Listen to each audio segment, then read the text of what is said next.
So I want to go to another matter that deals with process, and then I'll take my seat. I've introduced a bill called Senate Bill 45. You probably haven't even noticed it. It's sort of like what we require when we require fiscal notes when we're dealing with financial matters. And the reason why we do that is that if we suspect or there's an indication that there could be a fiscal impact in the Commonwealth or in a local government somewhere, then we better get that information together before we start making decisions on it. Because once we make that decision, it's hard to reverse that. We all know that. Once we go down that road, we're dealing with something else. It's over. We got to get to something else. It's hard to recall something even when we make a mistake. So Senate Bill 45 deals with something that a lot of people would not like to talk about. A lot of people are in denial about. Yet our history yearns and calls for us to have conversations about, to resolve. And one of the reasons we don't get resolution is because we don't want to talk about this issue. And that is the issue of race. It's race in the Commonwealth of Kentucky.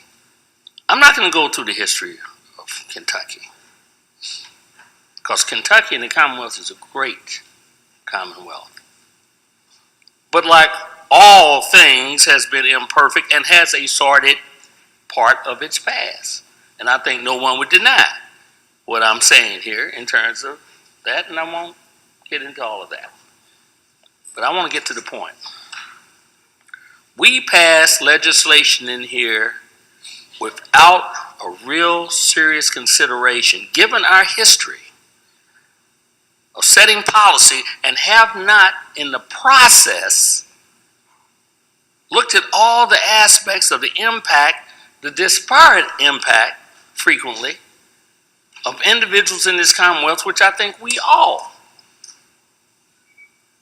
would not embrace. We don't want people to be treated in a way where they are diminished or put in a position where they can't thrive or challenge their dignity or something fundamental in terms of maintaining their health or the impact of a criminal justice system, even if we don't intend it.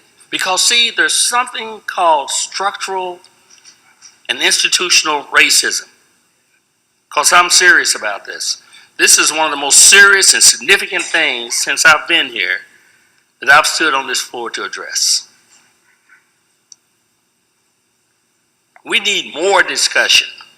We need more investigation. We need to face the realities as we make policies that impact real people. That's going to liberate them to do great things, or it's going to put them in a box. I hope no one's uncomfortable about this. But if you are, that's your problem. In fact, that's a good thing. Now the next step is to step forward and let's have this discussion and let's see how this works.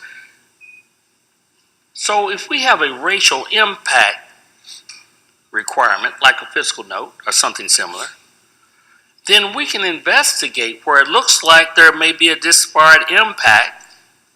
We can at least on the front have that information in front of us as part of the process so we can make a more intelligent decision and not pass legislation that we know may take decades, if ever, to recall. It's difficult. Think how long it took us. Well, I won't even go there. So I'm saying all this to say this.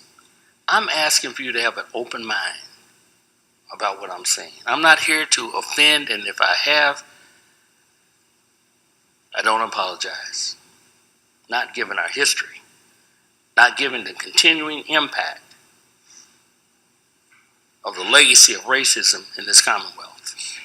I'm asking you to open up to me and exchange in terms of our discussion with each other, I'm asking for us to step back from partisan perspectives. Let's not make this a Republican or a Democratic thing. Let's just open up for the discussion and let's tackle this thing once and for all in a positive way. I'm going to stop right there, Mr. President, because I've lived with this so long. In fact, I've lived with it my entire life.